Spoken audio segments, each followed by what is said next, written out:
Hello বন্ধুরা, আবার একটা নতুন ভিডিও নিয়ে আমি আপনাদের সামনে চলে এসেছি। আজকে যে ভিডিওটা হতে চলেছে বন্ধুরা, খুবই গুরুত্বপূর্ণ এবং ইন্টারেস্টিং ভিডিও। এই ভিডিওটার মাধ্যমে আপনাদের আমি নতুন কিছু তথ্য জানাবো। এই তথ্যটা যে হলো যে পৃথিবীর কোন গ্রুপে হারুত ও মারুত এখনও বন্দি আছে। আল্লাহ তালার দরজা এখনও ওই দুইজনের জন্য বন্ধ করে রেখেছে।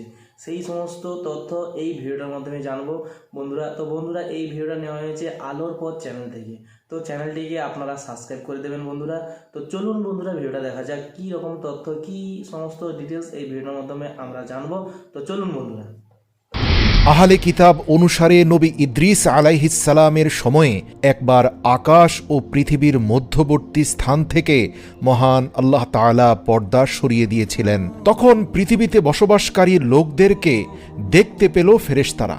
অবাক হয়ে আল্লাহ পাকের দরবারে ফেরেশতারা বলতে লাগলো, হে বিশ্বজগতের প্রভু, আমরা পাপের কাছাকাছিও যাই না, আপনার মহিয়ান গরিয়ান নামের জিকির করতে থাকি, অথচ এই মানব জাতিকে কত নেয়ামত দিয়েছেন আপনি, তারা কিনা পাপের মধ্যে ডুবে আছে। ছি, আমরা যদি তাদের জায়গায় থাকতাম তবে আমরা কখনোই আপনার বিন্দুমাত্র অবাধ্য হতাম না। আল্লাহ বললেন, হে আমার পবিত্র ফেরেশতারা, তোমরা মানব জাতির মতো সীমালঙ্ঘন এজন্যই করছো না কারণ তোমাদের মধ্যে ক্রোধ, লালসা, লিপ্সা এর কোনো কিছুই দেয়া হয়নি, কিন্তু মানুষকে পরীক্ষাস্বরূপ ক্রোধ, লালসা, হিংসা সবই দেওয়া হয়েছে। যদি এই জিনিসগুলো আমি তোমাদেরকেও দিতাম তাহলে তোমরাও একইভাবে পাপে লিপ্ত হতে। কিন্তু ফেরেশতারা বলল, না, আমরা কখনোই এটা করতাম না হে আল্লাহ। অতঃপর আল্লাহ তাআলা বললেন, তাহলে কি মানবীয় গুণাবলী দিয়ে তোমাদের মধ্য থেকে দুজন ফেরেশতাকে এ পৃথিবীতে পাঠাতে চাও? ফেরেশতারা জবাবে বলল, হে আল্লাহ, যদি আপনার হুকুম থাকে তাহলে আমরা অবশ্যই সেখানে গিয়ে আপনার ইবাদত গুজার বান্দাদের মধ্যে এক নিদর্শন হয়ে থাকতে চাই। আল্লাহ পাক বললেন, বাহ, ভালো তো, তাহলে অবশ্যই তোমাদের মধ্য থেকে সেরা দুজন ফেরেশতাকে নির্বাচন করো, যাদেরকে আমি মানবীয় গুণাবলী দিয়ে মানব আকৃতিতে পৃথিবীতে পাঠিয়ে দেব। সুবহানাল্লাহ। অতঃপর ফেরেশতারা তাদের মধ্য থেকে শ্রেষ্ঠ দুজনকে নির্বাচিত করে আল্লাহ রব্বুল আলামিনের কাছে আরজি পেশ করল, যেই দুজনের নাম ছিল যথাক্রমে হারুত ও মারুত। এই দুই ফেরেশতার সাথে মানুষের স্বভাব ও লালসা, লোভ সবকিছু যোগ করে মানব আকৃতি দিয়ে আল্লাহ রব্বুল আলামিন তাদেরকে পৃথিবীতে পাঠিয়েছিলেন। তারা দুজনই সুন্দর মানুষের সুরতে ব্যাবিলন শহরে এসেছিল এবং তারা সেখানে বিচারকের পদে নিযুক্ত হয়। যেহেতু তারা ফেরেশতা ছিল এবং তারা জাদুবিদ্যায় পারদর্শী ছিল, আল্লাহ পাকের তরফ থেকে বিশেষ কিছু কেরামত প্রদর্শন করতে পারত, তাই অল্প সময়ের মধ্যে ব্যাবিলন শহরে তারা জনপ্রিয় হয়ে যায়। তৎকালীন ব্যাবিলনের রাজা তাদেরকে বিচারক নিযুক্ত করেন। তারা তাদের ক্ষমতা বলে মানুষদের মধ্যে অত্যন্ত সম্মানিত ছিল। তারা দেখতে যেমন সুদর্শন ছিল, কাজে কর্মেও তারা শ্রেষ্ঠ ছিল। এই দুজন ফেরেশতা কখনোই মিথ্যা বলতো না, মিথ্যা বলার চেষ্টাও করত না। তারা সততার সাথে কাজ করত এবং তাদের মধ্যে অলৌকিক ক্ষমতা ছিল বলে বিচারক হিসাবে সরকার প্রধান তাদেরকে নিযুক্ত করে। অতঃপর সকল মানুষের মামলা মোকদ্দমার বিচার তারা করতে শুরু করে দেয়। একদিন এক রূপসী মহিলা এই দুজন ফেরেশতার কাছে এক মামলা নিয়ে আসেন। সেই নারী ছিল রূপে গুণে অসাধারণ। হারুত এবং মারুত ফেরেশতার কাছে এসে সেই সুন্দরী নারী তার ছলনাময়ী কণ্ঠে বলতে লাগলো, প্রিয় ফেরেশতাগণ, নিঃসন্দেহে আপনারা প্রভুর তরফ থেকে প্রেরিত আসমানি ফেরেশতা। আমার স্বামী আমাকে অনেক অত্যাচার করছে। আমি তাকে হৃদয় ছোঁয়া ভালোবাসা দিয়েছি, আর বিনিময়ে সে শুধু আমাকে অত্যাচার নির্যাতন করছে। আপনি তাদের বিচার করুন। এ কথা বলার পর সেই নারী অন্যদিকে তাকিয়ে বলল, আহা, যদি এই পৃথিবীর কোনো পুরুষ আমাকে আমার স্বামীর চেয়ে একটু বেশি ভালোবাসত। হারুত এবং মারুত এই মহিলার সৌন্দর্য, রূপ, গুণে এবং কথায় খুবই মুগ্ধ হয়ে গেল। বিচার কার্য চলাকালীন এই মহিলার প্রেমে হাবুডুবু খেতে খেতে এই দুই ফেরেশতার দুজনই সেই নারীকে এক পর্যায়ে ব্যভিচারের আমন্ত্রণ জানালো। ওই নারী ছিল পুরো দস্তুর এক ছলনাময়ী। আসলে তার স্বামী মোটেই কোনো খারাপ মানুষ ছিল না, বরং অশ্লীল পোশাক পরে রাস্তাঘাটে চলাচল করার কারণে তার স্বামী তাকে বকাঝকা করে। নিজের প্রতি হারুত মারুত ফেরেশতার প্রবল আগ্রহ দেখে মহিলাটি তাদেরকে বলল, আমি এক শর্তে তোমাদের সাথে জিনা করতে পারি, যদি তোমরা মূর্তি পূজা করো অথবা মদ খাও আর না হয় আমার স্বামীকে হত্যা করো। এই তিনটার যে কোনো একটা তোমাদেরকে করতেই হবে। হারুত ও মারুত বলল, তোমার স্বামীকে আমরা হত্যা করতে পারবো না, কারণ বিচার কার্যক্রম অনুযায়ী যা মনে হচ্ছে তোমার স্বামী অপরাধী নয়। আর মূর্তি পূজা করলে তো আমরা সৃষ্টিকর্তার সাহায্যই পাবো না। তবে হ্যাঁ, মদ খাওয়া ছোটখাটো অপরাধ, আমরা মদ খেতে পারি। অতপর হারুত ও মারুত মদ পান করাকে ছোটখাটো পাপ মনে করে মদ পান করল এবং তারপর নেশাগ্রস্ত অবস্থায় তারা বড় ধরনের দুটি পাপ করে ফেলল। এর একটি হচ্ছে সেই নারীর সাথে ঘনিষ্ঠ হয়ে যাওয়া, আর দ্বিতীয় হচ্ছে আল্লাহ রাব্বুল আলামিন পৃথিবীতে তাদেরকে পাঠানোর সময় পুনরায় আকাশে উঠানোর একটা প্রক্রিয়া শিখিয়ে দিয়েছিলেন। সেই প্রক্রিয়াটা সেই নারীকেও তারা শিখিয়ে দিয়েছিল, যার দ্বারা সেই মহিলা আকাশে যাওয়ার সক্ষমতা অর্জন করে। যখন এই নারী সেই আমলের মাধ্যমে আকাশে গেলেন, তখন আকাশে ওঠার নীতি ভঙ্গ করার অপরাধে আসমানের ফেরেশতারা আল্লাহ পাকের হুকুমে তাকে একটি গ্রহে রূপান্তর করে দেয়। যেহেতু এই মহিলার নাম ছিল জোহরা, তাই সেই গ্রহকে সাইয়ারা জোহরা বলা হতো, যাকে বাংলা ভাষায় শুক্র বলা হয়, অর্থাৎ আজকের জমানায় শুক্র গ্রহটি, যাকে ইংরেজিতে ভেনাস বলা হয়ে থাকে। আর আপনারা সৌরজগতের গ্রহগুলো যদি ভালোভাবে দেখেন, পর্যবেক্ষণ করেন, তাহলে দেখবেন শুক্র গ্রহটি প্রতিনিয়ত জ্বলজ্বল করে জ্বলছে। বলা হয়ে থাকে এটা এক প্রকারের শাস্তি। এদিকে আল্লাহ পাকের সীমা লঙ্ঘন করার অপরাধে হারুত এবং মারুত ফেরেশতাকে আল্লাহ রাব্বুল আলামিন সেই ইসমে আজম নামটি ভুলিয়ে দিয়েছিলেন, যেই ইসমে আজমের মাধ্যমে তারা আসমানে উঠতে পারত। অর্থাৎ সেই ইসমে আজমটি কাউকে শেখানোর ব্যাপারে নিষেধ করা হয়েছিল, কিন্তু মদের নেশায় তারা সেই নারীকে শিখিয়ে দিয়েছিল, আর ফলাফলস্বরূপ সেই নারীর কঠিন পরিণতি হয় এবং আল্লাহ রাব্বুল আলামিন হারুত মারুতের অন্তর থেকে সেই বিশেষ ইসমে আজমটি উঠিয়ে নেন এবং এই সীমালঙ্ঘনের শাস্তি হিসাবে তাদের ব্যাবিলনের এক গোপন কুয়ার ভেতরে উল্টো ঝুলিয়ে দেওয়া হয়েছিল। আহলে কিতাবে বর্ণনা আছে সেখানে তারা কিয়ামত পর্যন্ত বন্দী থাকবে। প্রিয় দর্শক, এটি আহলে কিতাবের রেওয়ায়েত। এই রেওয়ায়েতের ব্যাপারে ইসলামী বিশেষজ্ঞগণদের মধ্যে ভিন্ন মত রয়েছে। যেমন ইসলামী বিশেষজ্ঞ আল্লামা ইমাম সুয়ুতি রহমতুল্লাহ আলাইহি এই ঘটনাকে 100% সত্য বলেছেন। আবার ইমাম ইবনে কাসির এবং ইমাম ফখরুদ্দিন রাজি এটাকে মিথ্যা এবং বানোয়াট গল্প হিসাবে প্রত্যাখ্যান করেছেন। এখানে আপনাদেরকে জানিয়ে রাখি, হারুত এবং মারুত ফেরেশতা সম্পর্কে পবিত্র কোরআনের 2টি স্থানে স্পষ্ট আয়াত রয়েছে। তবে এই আয়াতগুলোর মাধ্যমে হারুত এবং মারুতের বিশেষ কিছু কার্যপ্রণালী এবং তাদের বিশেষ কিছু কর্মকাণ্ড প্রকাশ পায়। পুরো ঘটনা পবিত্র কোরআনে স্পষ্টভাবে নেই। পুরো ঘটনাটি তাওরাত, জবুর, ইঞ্জিল কিতাবে ছড়িয়ে ছিটিয়ে রয়েছে। আবার ওই কিতাবগুলোর কিছু অংশ বিকৃত হলেও ঐতিহাসিকদের মতে কিছু অংশ 100% গ্রহণযোগ্য। আসুন এবার আমরা জানব হারুত এবং মারুতের সেই ঘটনাটি যেটা পবিত্র কোরআনের আয়াতের সাথে গ্রহণযোগ্য এবং অধিকাংশ ওলামাদের মতে সত্য বলে স্বীকৃত। সেটা হচ্ছে ব্যাবিলন নামে তৎকালীন পৃথিবীতে একটা বড় শহর ছিল, যেটা জ্ঞান বিজ্ঞানে অত্যন্ত উন্নত ছিল।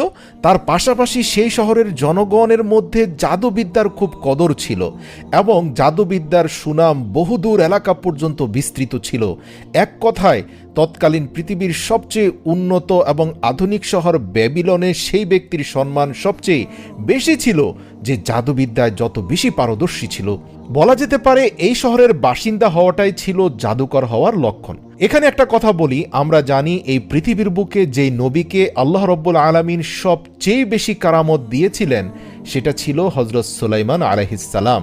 আর আপনাদেরকে জানিয়ে রাখি, নবী সুলাইমান আলাইহিস সালামের সময়েই কিন্তু এই ব্যাবিলন শহরের নামডাক খুব বেশি ছিল।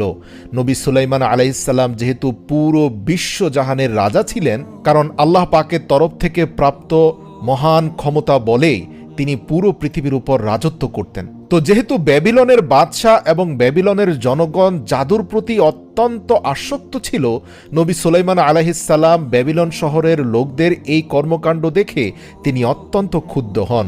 নবী সুলাইমান আলাইহিস সালাম যখনই ব্যাবিলন শহরের দিকে গমন করতেন, তখন ব্যাবিলনের বাদশাহ একদম ভদ্র নম্র হয়ে যেত, যেন নবী সুলাইমানের সামনে কোনোভাবে জাদুবিদ্যা বা শিরকের কোনো কিছু প্রকাশ না পায়। কিন্তু নবী সুলাইমান আলাইহিস সালাম তার গোপন জিন গোয়েন্দা বাহিনী দ্বারা জানতে পারলেন যে তিনি ব্যাবিলন থেকে সরে যাওয়ার পর এই অঞ্চলের মানুষজন নোংরা জাদুবিদ্যায় লিপ্ত হয়ে যায়।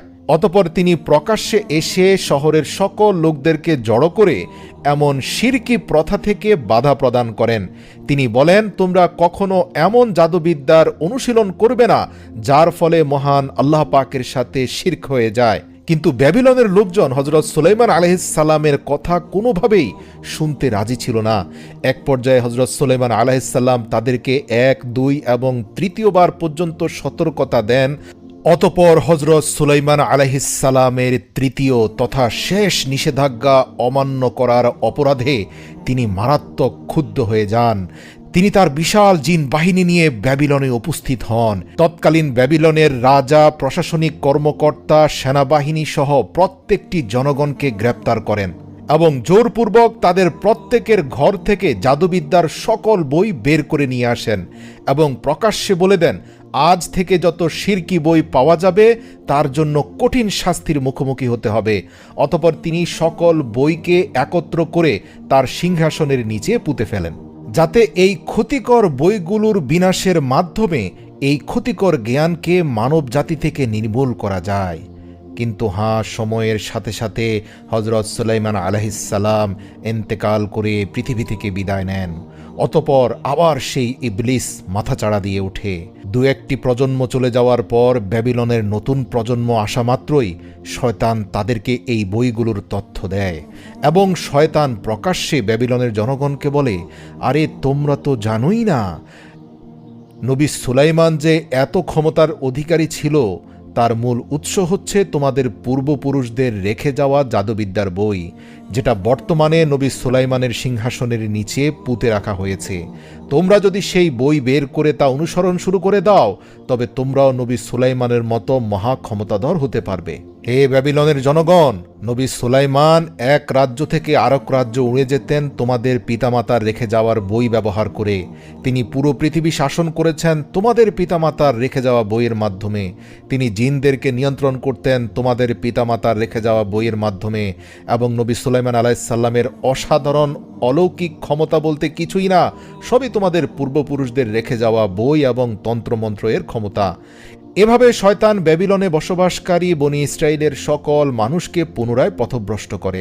তারা পুনরায় সুলাইমান আলাইহিস সালামের সম্মানিত সিংহাসন ভেঙে তার নিচ থেকে ওই বইগুলো বের করে এনে পুনরায় এই নোংরা চর্চা শুরু করে দেয়। এর ফলে তাদের সমাজের মধ্যে পুনরায় আবার হানাহানি, মারামারি, একজন আরেকজনের মধ্যে সংকট সৃষ্টি করা, অর্থাৎ জাদুবিদ্যার অপব্যবহার বলতে যা বোঝায় তার সবই শুরু হয়ে যায়। এমনকি সে সময় জাদুবিদ্যার অনুশীলন এত ভয়াবহ অবস্থায় গিয়ে পৌঁছেছিল যে চোর এবং ডাকাতরা চুরি এবং ডাকাতি করার জন্য জাদুবিদ্যার ব্যবহার করত। এর ফলে তারা ঘরে প্রবেশ না করে জাদুবিদ্যা ব্যবহার করে জিনিসপত্র দূর থেকে চুরি করে নিয়ে যেতে পারত। এতে সমাজে ভয়ঙ্কর বিশৃঙ্খলা দেখা দিল। আল্লাহ রাব্বুল আলামিন পবিত্র কোরআনে এই সম্পর্কে বলেন, তারা জাদুর অপব্যবহার করত এবং জাদুবিদ্যার মাধ্যমে স্বামী স্ত্রীর মধ্যে বিচ্ছেদ ঘটাত। এছাড়াও শয়তানের সেই মিথ্যা তথ্যের বিষয়ে আল্লাহ রাব্বুল আলামিন পবিত্র কোরআনে বলেন, আমার নবী সুলাইমান কখনোই জাদুবিদ্যার অনুসরণ করেনি, সুলাইমান কুফরি করেনি, কিন্তু শয়তানই কুফরি করেছিল। শয়তান মানুষকে জাদুবিদ্যা শেখাত এবং ব্যাবিলন শহরে হারুত ও মারুতের উপরেও মিথ্যা আরোপ করা হয়েছিল। হারুত এবং মারুত দুজন ফেরেশতা অবতীর্ণ হয়েছিল এবং তারা কাউকে ততক্ষণ পর্যন্ত জাদু শিক্ষা দিত না যতক্ষণ না তারা নিশ্চিতভাবে স্বীকৃতি দিত যে আমরা এই জাদু অপকর্মে ব্যবহার করব না, এটা শুধুমাত্র একটা পরীক্ষা, তোমরা কেউ এই জাদুর মোহে কাফের হয়ে যেও না। প্রিয় দর্শক, পবিত্র কোরআনের এই আয়াতগুলোর মাধ্যমে স্পষ্টত বোঝা যায় যে সে সময়ে ব্যাবিলনে জাদুবিদ্যার এই জ্ঞানের অপব্যবহার এত ভয়াবহ রূপ ধারণ করেছিল যা সাধারণ মানুষের জন্য কষ্ট ও দুর্দশার কারণ হয়ে ওঠে। তখন আল্লাহ রাব্বুল আলামিন মানব রূপে দুজন ফেরেশতা পাঠিয়েছিলেন জাদুবিদ্যা থেকে বাঁচার আমল ও জাদুকে বাতিল করার পদ্ধতি মানুষকে শেখানোর জন্য, যাতে তারা জাদুকরদের হাত থেকে মুক্তি পায়। তবে এই শিক্ষাগুলিও খারাপ উদ্দেশ্যেও ব্যবহার হতে পারে। তো ওই দুজন ফেরেশতাই মূলত হারুত এবং মারুত। এই ফেরেশতারা দুনিয়ার বুকে এসে যখনই মানুষকে এই কালো জাদুর হাত থেকে রক্ষা করার জন্য আল্লাহ প্রদত্ত জাদুবিদ্যা শিখাতো, তখন তারা সর্বদা মানুষকে এই কথা বলে সতর্ক করত যে এটি আল্লাহর তরফ থেকে একটি পরীক্ষা তোমাদের জন্য। তোমরা আমাদের কাছ থেকে এই জাদু শিখে নিচ্ছ যাতে তোমরা কালো জাদুকে প্রতিহত করতে পারো, কিন্তু তোমরা আল্লাহ প্রদত্ত এই জাদু শিক্ষাকে অপব্যবহারে ব্যবহার করো না। কিছু আরবি গল্পে ব্যাবিলনের এক বিশেষ কূপের কথা উল্লেখ আছে। সেখানে অনেক লোক এসে হারুত ও মারুতের সাথে সাক্ষাৎ করে জাদুবিদ্যার জ্ঞান লাভ করত। যদিও কিছু ঐতিহাসিক বলেছেন যে ইরাকের হাল্লা শহরের কাছে একটি ধ্বংসাবশেষে একটি প্রাচীন কূপ রয়েছে, যেখান থেকে ব্যাবিলনের সীমানা শুরু হয়েছে। তারা এই কূপটিকেই ব্যাবিলনের কুয়া হিসাবে ঘোষণা করে। তবে যাই হোক, এই ঘটনা থেকে এই শিক্ষা পাওয়া যায় যে জাদুবিদ্যা এবং জাদু একটি শিরক, তবে এটি দুর্নীতি ও ফাসাদ বন্ধ করতে ব্যবহার করার অনুমতি রয়েছে। প্রিয় দর্শক, কোরআনের আয়াতের সাথে তাওরাতের এই ঘটনাটির সম্পর্ক সবচেয়ে ঘনিষ্ঠ। এজন্যই সকল উলামা কেরামগণ এই ঘটনাটিকে স্বীকৃত বলেছেন। তবে এই ঘটনায় আল্লাহর তরফ থেকে প্রেরিত ফেরেশতা হারুত এবং মারুতের কি পরিণতি হয়েছে তা স্পষ্ট করে কোথাও উল্লেখ করা হয়নি। তো হ্যালো বন্ধুরা, দেখতে পেলেন ভিডিওটা খুবই ইম্পর্টেন্ট এবং গুরুত্বপূর্ণ ভিডিও ছিল। ভিডিওটা দেখে আমরা অনেক কিছু শিখতে পারলাম। তো বন্ধুরা, জাদুবিদ্যা খুবই খারাপ কাজ। তো বন্ধুরা, এই ভিডিওর মাধ্যমে সমস্ত কিছু হারুত ও মারুতের সমস্ত কিছু ডিটেলস এই ভিডিওর মাধ্যমে জানলাম। তো বন্ধুরা, যদি ভিডিওটা ভালো লেগে থাকে বন্ধুরা লাইক, শেয়ার, কমেন্ট করে জানাবেন।